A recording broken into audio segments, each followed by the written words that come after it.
A paz do Senhor, seja bem-vindo, seja bem-vinda ao canal do professor Álvaro Bruno para mais uma videoaula da Escola Bíblica Dominical de Jovens da nossa querida Casa Publicadora das Assembleias de Deus, a nossa editora CPAD.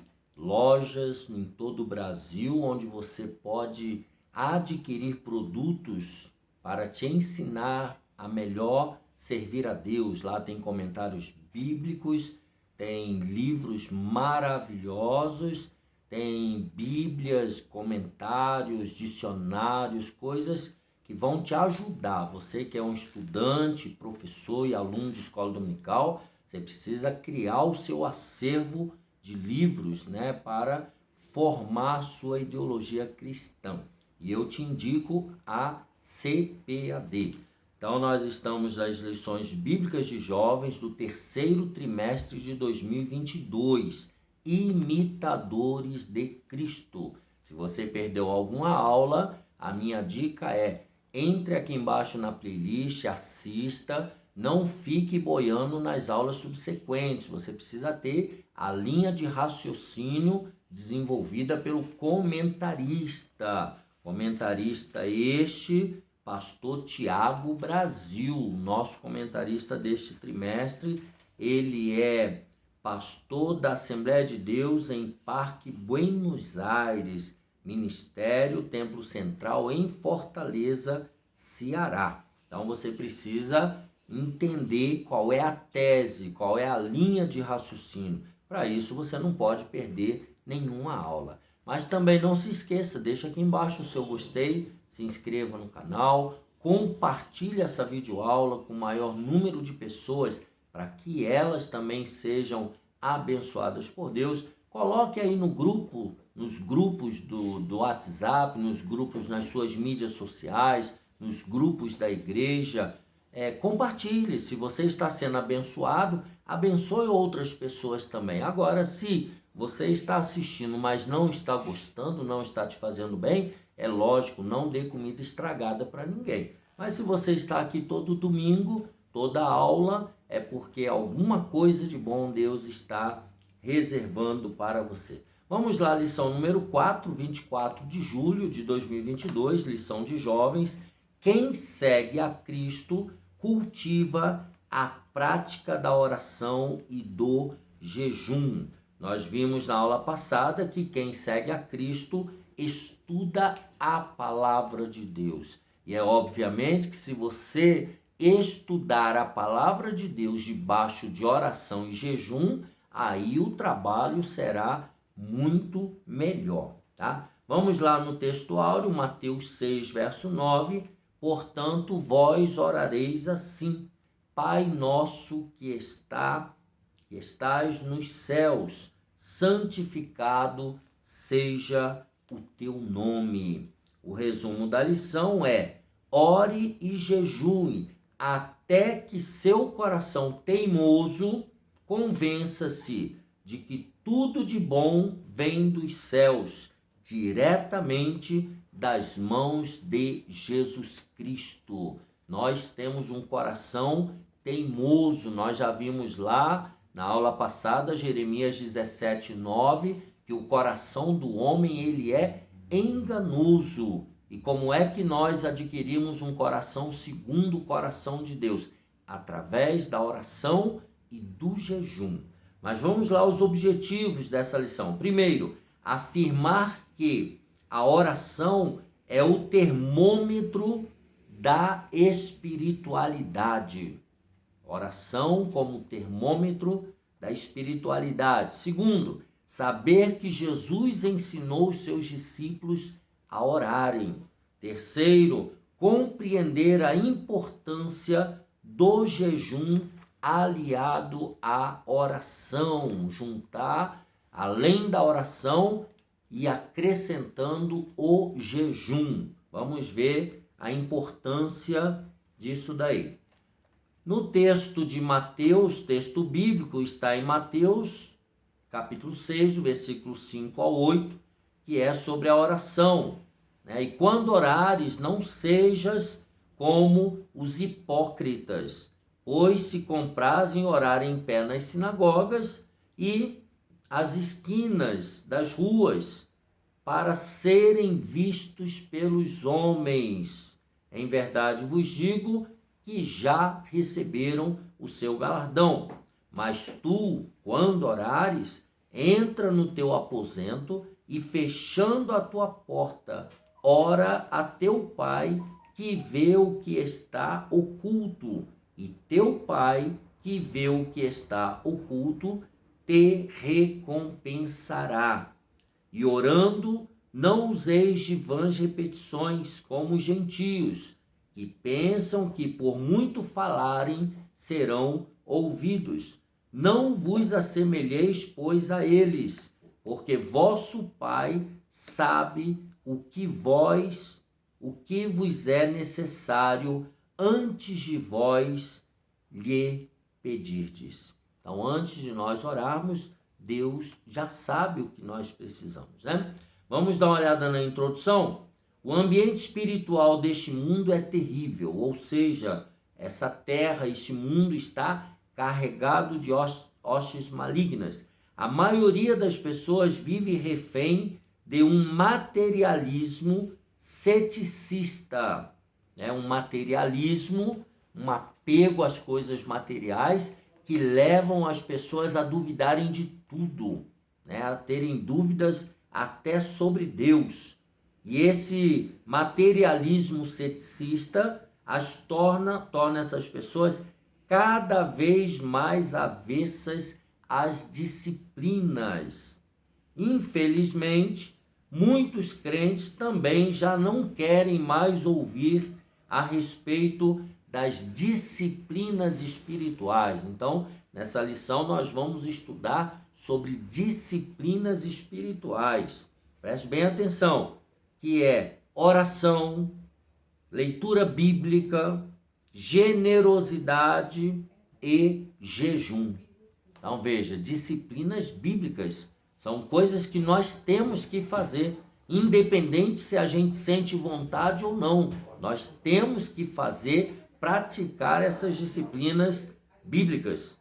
Se nada for feito pelos crentes, testemunharemos o aumento de uma fé vazia de amor e morta de obras. Então, pessoas que se dizem crentes, pessoas que dizem que têm fé, mas elas não praticam o amor, Elas não praticam boas obras, Então, regressar aos valores milenares do cristianismo, ou seja, as origens do cristianismo, é o único caminho de um real avivamento em nossos dias. Nós só vamos experimentar um verdadeiro avivamento se nós voltarmos às disciplinas bíblicas, defendidas e ensinadas pelo nosso Salvador Jesus Cristo. Vamos lá. No primeiro tópico, a oração como termômetro da espiritualidade. Quer saber se alguém é espiritual? É só conhecer a vida de oração dessa pessoa. A oração é uma prática de sinceridade. Afastar a oração de toda prática religiosa vazia é o dever de todo crente. Então, toda pessoa precisa ter uma vida de oração. A gente ouve falar até de ímpios, de pessoas que não servem ao Deus de Abraão, Isaque e Jacó, mas elas têm uma vida de oração. Elas buscam ter uma vida de oração, de comunhão com o Deus a quem elas servem, Já no início do seu ministério, Jesus falava a respeito da hipocrisia de muitas pessoas que se dedicavam de modo alongado àquilo que elas chamavam de oração. Elas achavam que era oração, mas que na verdade não passava de rituais repetitivos, Oração repetitiva, decorada, É incrível como esse tipo de indivíduo ainda está no nosso meio. Gente que, apesar de não ter uma vida de oração, quer parecer que tem, né? Pessoas que falam tanto de oração, mas você está vendo que elas não oram. Como é que você vai mandar alguém orar se você não ora? Como é que vai mandar alguém jejuar se você não jejua? Quer dizer, é uma grande hipocrisia, né? Pessoas que não oram em tempo algum, mas se apresentam nas redes sociais como se fossem os discípulos mais piedosos de Cristo. Então veja, no Facebook todo mundo é lindo, né? A Bahia é linda, é coisa maravilhosa, mas é só ali no Facebook. Depois você vai encontrar pessoalmente, só misericórdia, né? Eles não seguem o Redentor, não seguem a Cristo Jesus, são escravos de seus próprios corações imundos, como nós já falamos lá, Jeremias 17:9. Portanto, seus corações imundos, é urgente que nós, como seguidores do Nazareno, rompamos com toda a prática teatral. Vamos parar de fingir, vamos parar de interpretar. É isso que ele está falando aqui. Rompamos com toda a prática teatral, rompamos com as ambições pessoais. Hoje todo mundo quer ficar milionário, né? Até eu, né? Mas vamos tomar cuidado com isso, né? E vamos nos lançar aos pés daquele que pode transformar a nossa inquieta alma num mar de bonança e paz. Tá? Nós temos que mudar o nosso paradigma, a nossa maneira de olhar o Evangelho, né? Enquanto alguns erroneamente continuam fazendo das orações um espetáculo, você já viu como é que as pessoas oram no rádio, na televisão, no Facebook? Você até acredita mesmo que elas são espirituais, mas elas enganam só eu e você, a Deus não, né? Ele coloca, continuam fazendo das orações um espetáculo, a humanidade continuará distante do seu Criador. São orações vazias que não chegam no céu, né? E aí ele diz, não se preocupe com o que os outros vão pensar enquanto você ora. E de preferência que os outros nem vejam ou saibam da sua prática cotidiana de oração. Não precisa falar para todo mundo quantas horas você ora por dia, quantas horas você ora na madrugada. Não precisa ficar explicando isso para ninguém. Senão o seu galardão você já ganhou. Seja verdadeiro e pleno diante de Deus, diante daquele que o conhece sem qualquer máscara, filtro ou disfarce. Tá? Então, diante de Deus, você não precisa fingir.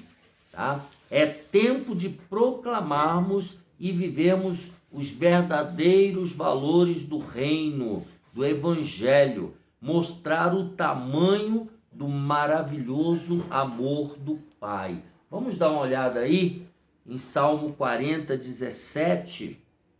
Eu vou ler na Nova Almeida atualizada, Bíblia fantástica, maravilhosa, publicada pela Sociedade Bíblica do Brasil, mas você encontra para comprar lá na CPAD, a melhor livraria evangélica do povo de Deus, né? Salmo 40, verso 17. Eu sou pobre e necessitado, porém o Senhor cuida de mim. E aí ele faz uma declaração, tu és o meu amparo e o meu libertador, não te demores, ó Deus meu. Então veja que nós temos um Deus maravilhoso, um Deus tremendo, um Deus que cuida de mim e cuida de você. Ande com ele e você verá o poder transformador do Evangelho. Lá em Efésios 6:6 também, Paulo escrevendo à igreja de Éfeso, olha o que ele diz, que coisa maravilhosa, Efésios 6 e o versículo 6, na Nova Almeida atualizada, diz assim, não servindo apenas quando estão sendo vigiados, somente para agradar pessoas, mas como servos de Cristo, fazendo de coração a vontade de Deus. Então, nós não temos que fazer nada para agradar a esse ou aquele, mas principalmente para agradar a Deus. É lógico que nós temos que agradar as pessoas, tratá-las com dignidade, mas quando nós fazemos práticas como a prática da oração, não é para agradar ninguém, é para agradar a Deus, mostrar que estamos seguindo a vontade de Deus, né? Então a oração é uma prática de sinceridade. Segundo, a oração é um convite para seguir a Jesus. Veja o que ele diz aí, ó. Testemunhamos um tempo tão difícil que até na prática da oração as pessoas querem estabelecer conflitos, querem brigar em oração. Olha que coisa tremenda. Atitudes cheias de inveja e rancor, as quais diante de Deus são abominações terríveis, né? A oração é sempre sobre o Pai, nunca sobre nós ou sobre os outros.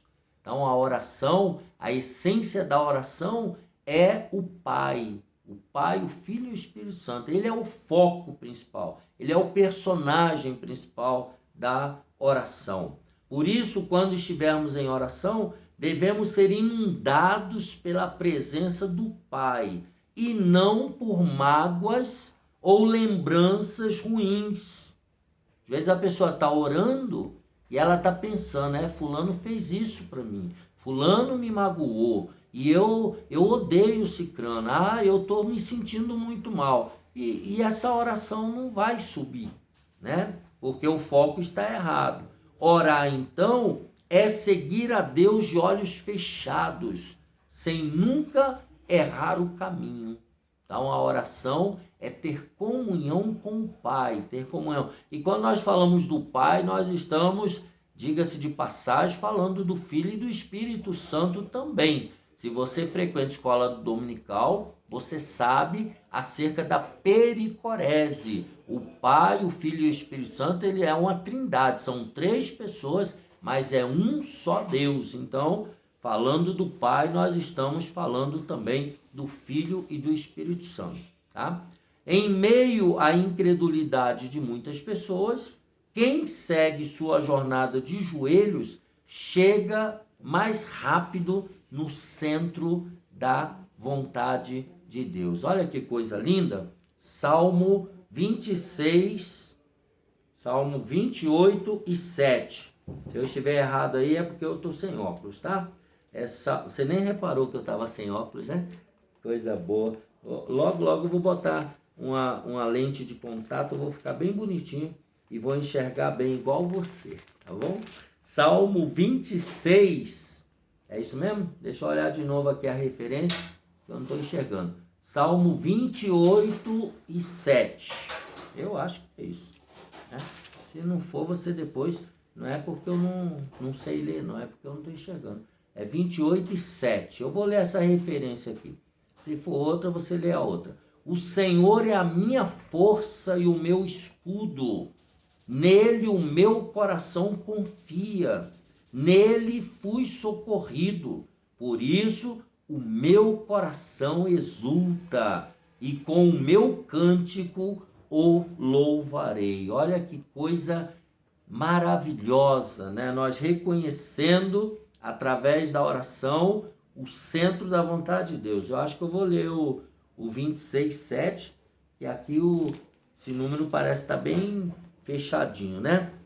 Para entoar com voz alta os louvores e proclamar todas as suas maravilhas. Então, dentro do contexto aqui, né, o centro da vontade de Deus parece que é 28:7 mesmo, né?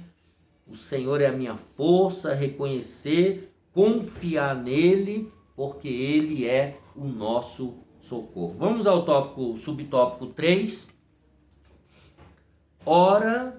Ore mais, negocie menos. Aqui está falando da questão do materialismo apresentado na oração. Oração é quebrantamento e não uma queda de braço, né? Quando a pessoa fica disputando com Deus, eu quero.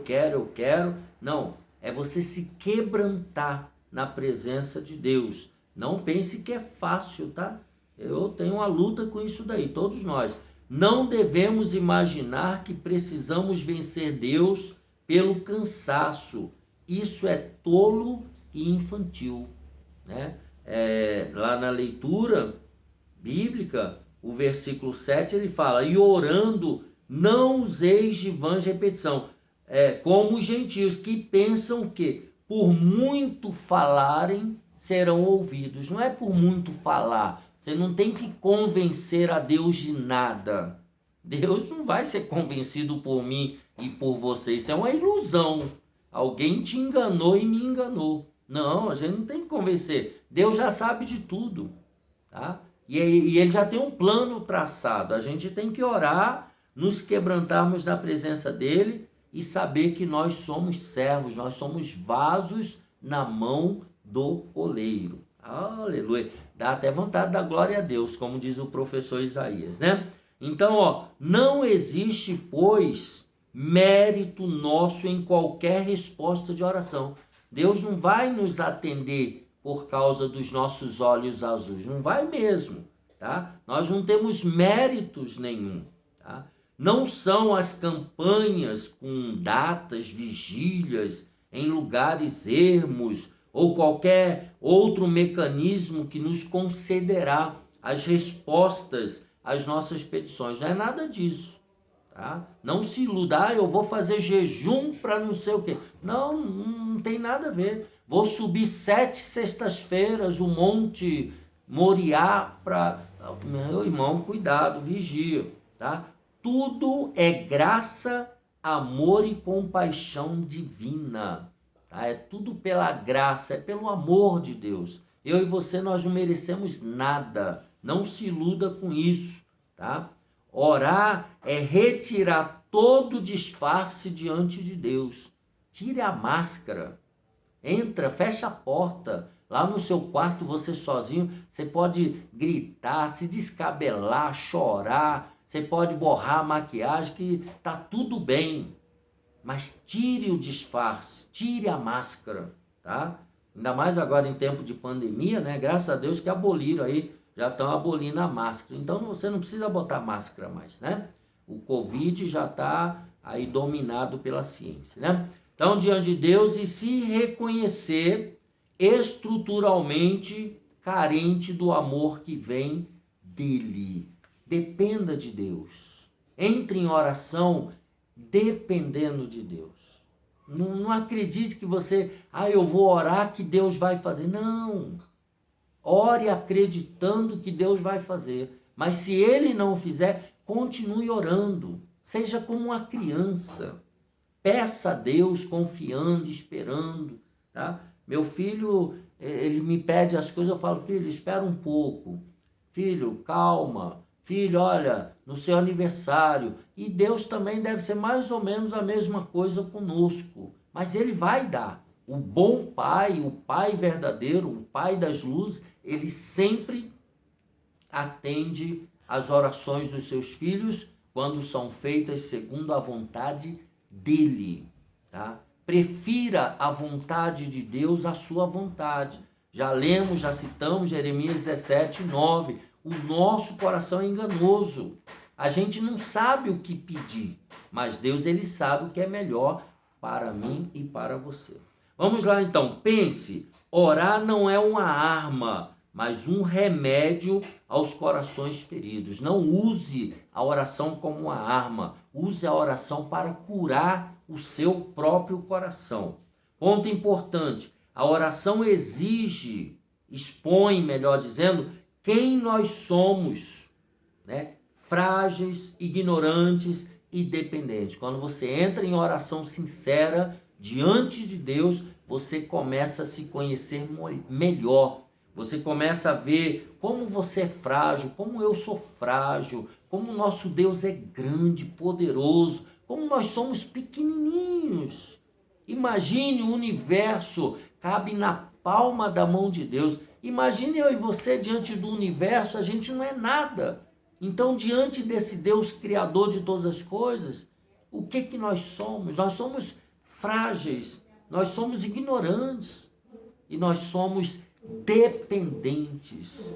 Se ele fizer assim, ó, você para de respirar, você cai duro aí agora. Nós somos dependentes. Agradeça a Deus porque você está respirando, você está vivo, você está aprendendo aqui nessa aula, você está estudando na escola dominical. Agradeça a Deus porque você está ensinando na escola dominical. Olha que privilégio. Você é um ensinador sobre o Deus Criador dos céus e da terra. Vamos ao tópico número 2. Aprendendo a orar com Jesus. O que não é o Pai Nosso? O que não é o Pai Nosso? Olha aí, ó. Como o próprio Cristo ensinou, a oração não deve ser uma prática mecânica ou com expectativas automáticas. Você ora agora e abre a porta. Não é assim que funciona. Como se orar fosse uma receita de bolo, cujo resultado final se chegará necessariamente quando todos os passos forem seguidos. Não é assim que funciona. A oração não é como uma receita de bolo que vai dar certo do jeito que está ali prescrito. Não. Orar, ele diz aqui, ó, é uma atitude espontânea e livre de um coração que ama a Deus.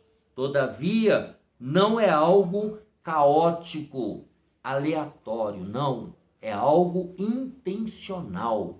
Orar é você querer ajoelhar para falar com o Criador, para ter um relacionamento por alguns minutos, algumas horas com o Criador. É você querer essa comunhão com Deus. Isso é que é orar. Então, toda oração deve seguir determinados princípios. Veja, não são regras, são princípios fundamentais para que seja realizada para a glória de Deus. E é exatamente isso que Jesus fez em Mateus 6, de 9 a 13.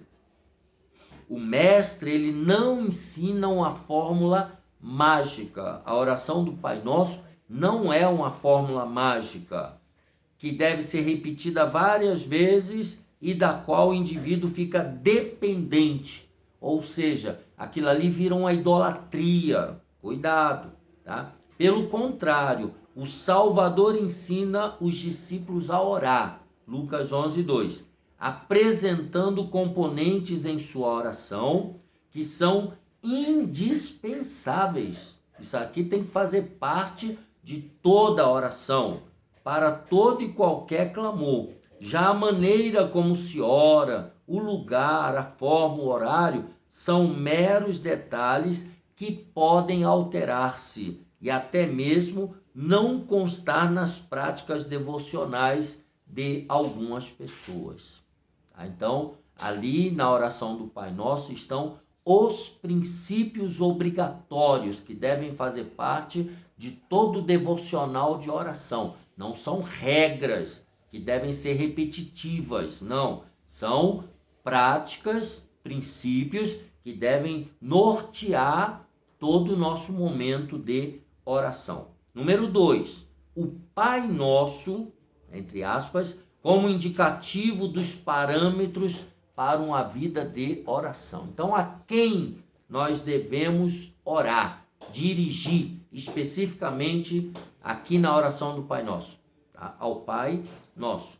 Qual o resumo que se pode apresentar da oração modelar de Jesus? Primeiro, orar em primeiro lugar é sempre reconhecer a grandeza e a amabilidade de Deus, tá? Reconhecer que Deus é bom, sempre bom. Somente a partir dos ensinamentos de Jesus se popularizou a liberdade de denominar o Criador de Pai. Então, só a partir de Jesus, no Novo Testamento, com o Evangelho, começou-se a chamar Deus, né, como Pai.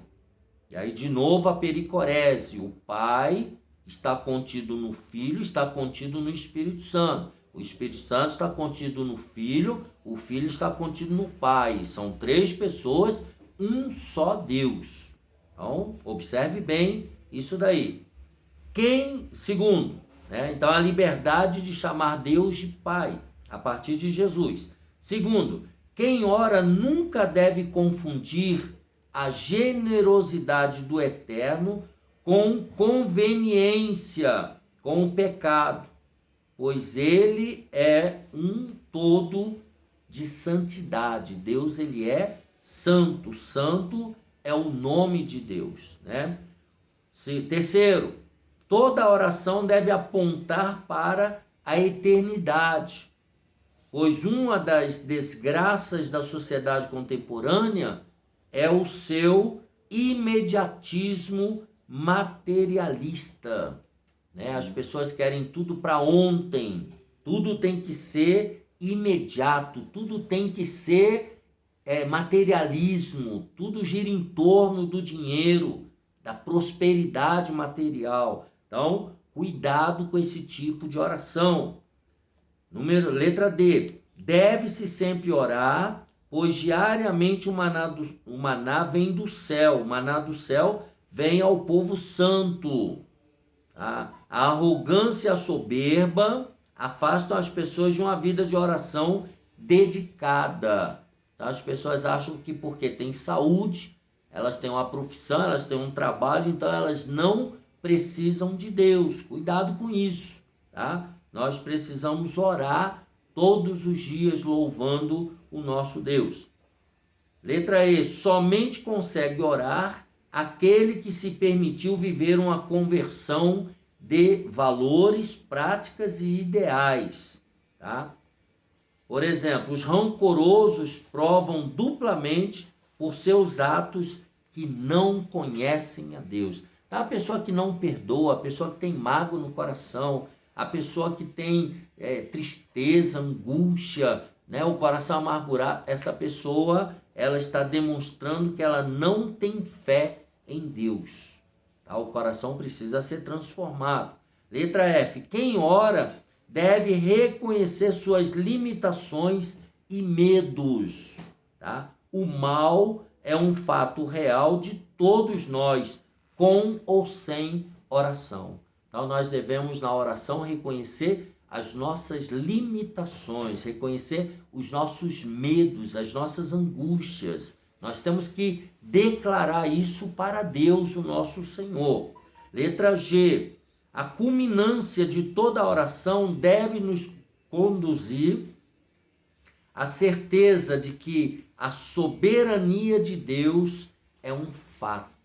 Ou seja, Deus não vai fazer o que eu quero, Deus vai fazer o que Ele quer e eu vou me submeter àquilo que Ele determinar. Por quê? Porque Ele é o nosso Criador, Ele é Deus. Eu não posso mandar no meu Criador, tá? Eu não posso determinar para o meu Criador o que Ele tem que fazer comigo ou deixar de fazer. Eu tenho que agradecer a Ele aquilo que Ele fizer comigo.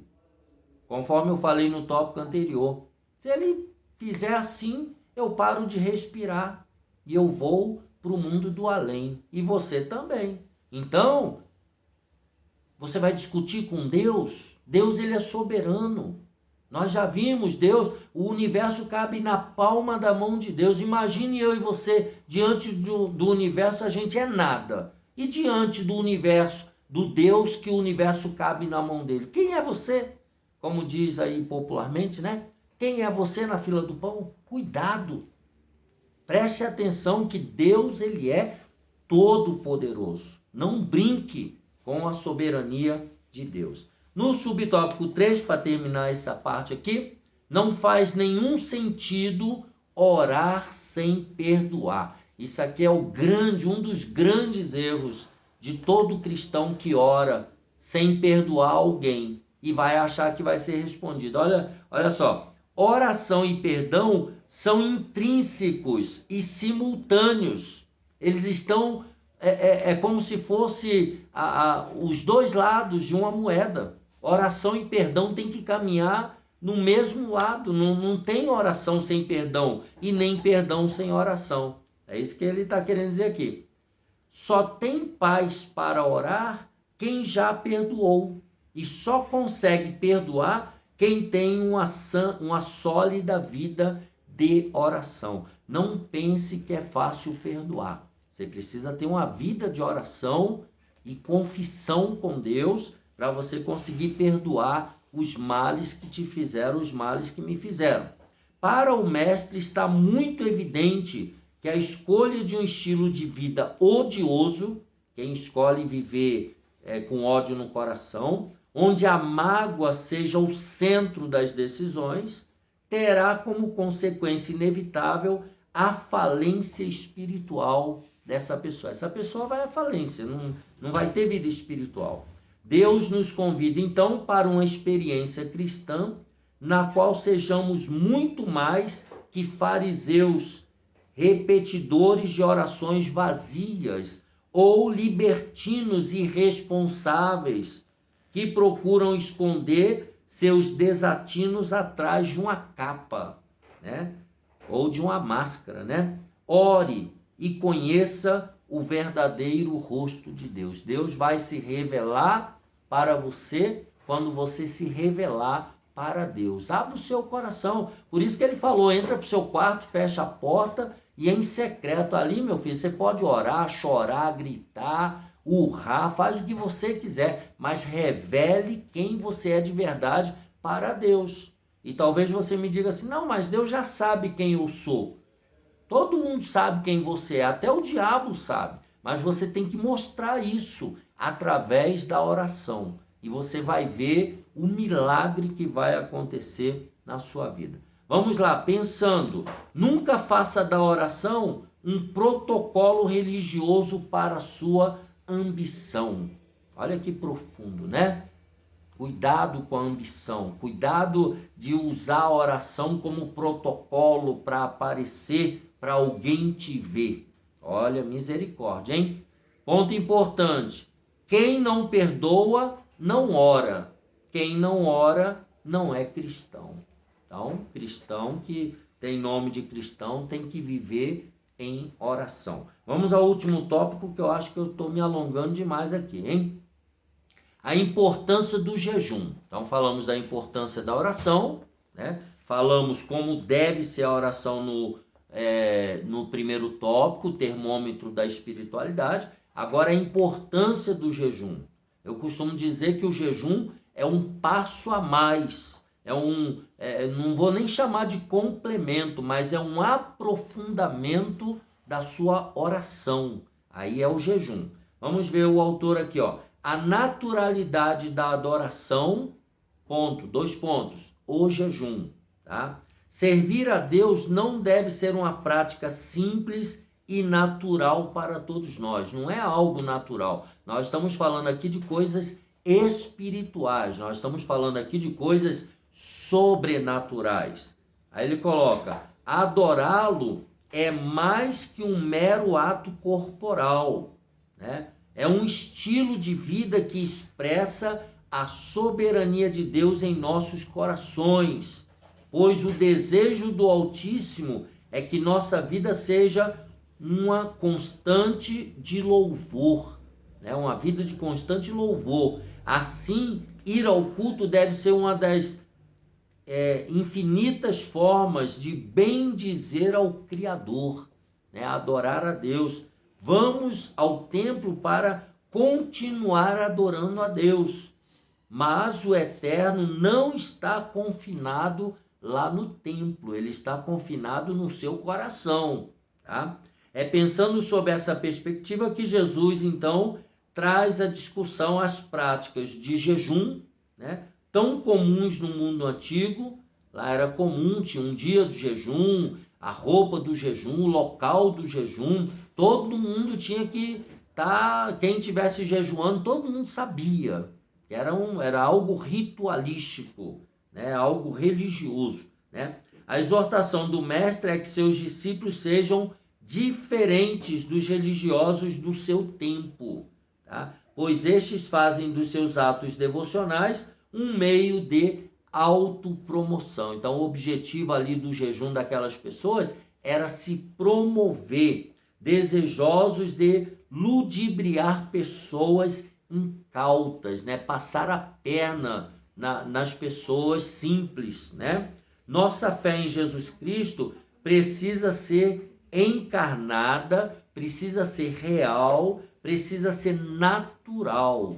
A nossa fé tem que trazer tudo isso daqui. As imagens de Jesus falam sobre lavar o rosto, se perfumar e sair para cumprir seus deveres no cotidiano, ou seja, viver uma vida cotidiana normal.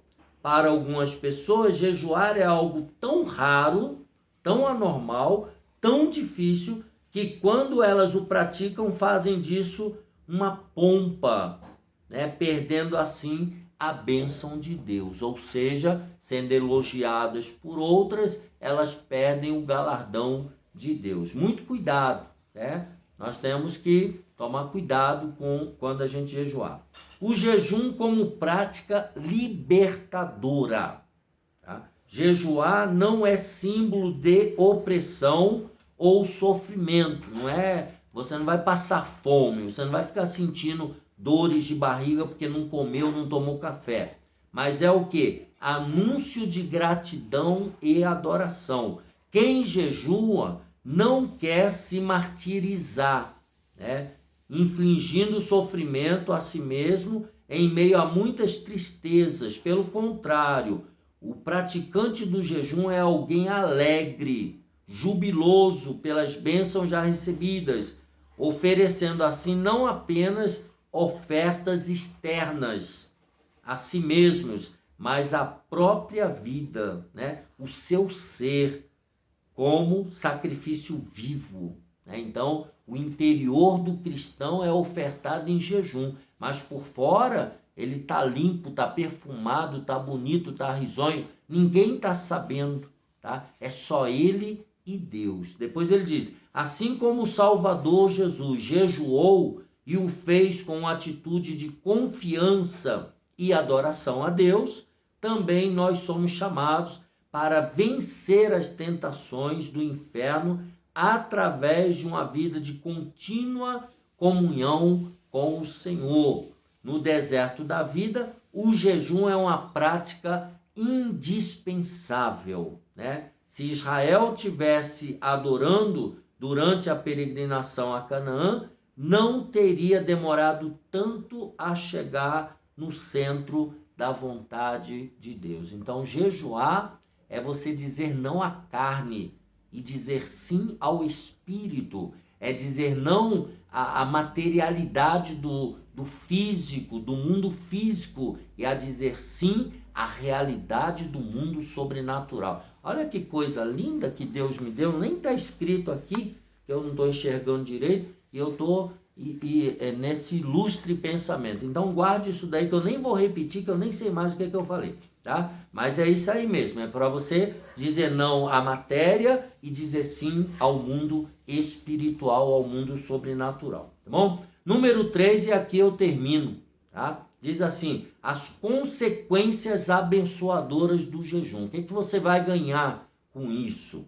As recompensas públicas do jejum secreto serão evidentes, já que o coração transbordando da presença do Senhor se torna algo evidente diante dos olhos de todos. Provérbios 15. Nunca é demais repetir, jejum não é moda de negociação, não é moeda de negociação espiritual, né? Se seremos abençoados depois de momentos de dedicação ao Altíssimo, isso acontecerá porque estaremos mais sensíveis às orientações divinas e, seguindo-as, certamente vamos experimentar o bem do Senhor. Quem oferece ao Redentor o verdadeiro jejum não se preocupa com o que vai receber, pois já está feliz pelo que tem, ou seja, já está autossatisfeito. Pense, a adoração não compactua com a exibição. Jejue, seja humilde. Tá? Quando você jejua, você está se humilhando diante de Deus. Ponto importante, faça do jejum um instante de intensa comunhão com Deus. Quanto mais você orar e jejuar, mais comunhão com Deus você terá e mais sucesso na sua vida espiritual. Que Deus te abençoe e te guarde. Deixa aqui embaixo o seu gostei. Terminamos assim a lição 4 de 24 de julho de 2022. Deixe também seu comentário e compartilhe, essa lição tão maravilhosa sobre a prática da oração e do jejum. Se inscreva no canal, ative os sininhos e até a próxima, se Deus quiser.